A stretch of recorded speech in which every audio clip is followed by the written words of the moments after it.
Magandang araw po muli sa inyong lahat. Welcome po sa ating banal na misa. Mga kapatid, ito po ang gusto kong tandaan ninyo. Hindi lahat ng iyong pinagdarasal ay ibibigay sa iyo ng Diyos. Kadalasan, ang binibigay ng Diyos sa iyo ay yung kaya mong ingatan, pagyamanin, at palaguhin. Amen? Yan po ang ibig sabihin dun sa turo ng ating Panginoong Jesucristo. The one who has, more will be given. The one who has not, even what he has, will be taken away. Ano yung binabanggit niyang has? Ano yung meron na tinutukoy ng ating Panginoon?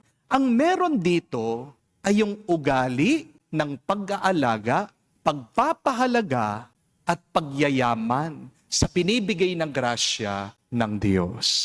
Kaya nga po, balikan nyo itong ating nabasang ebanghelyo. Sa umpisa pa lang, nagbigay ng larawan ng ating Panginoong Hesukristo. Ano ang sabi niya?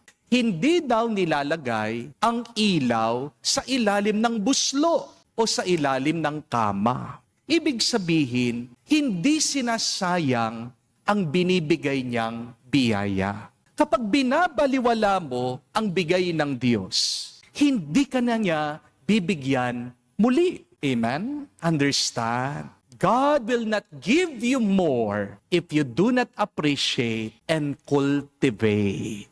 Kwento po ng isang kaibigang kumpare na na-assign po sa Roma, sa Italia. Wag niyo daw pong sasabihin na masarap ang pagkain kapag kayo ay kumakain sa restaurant. Bakit? Kasi kapag daw narinig nung chef, nung tagaluto, na nasarapan kayo doon sa kinain niya, alam niyo pong gagawin niya? Lalabas daw po siya sa kusina, makikipag-inuman siya sa inyo.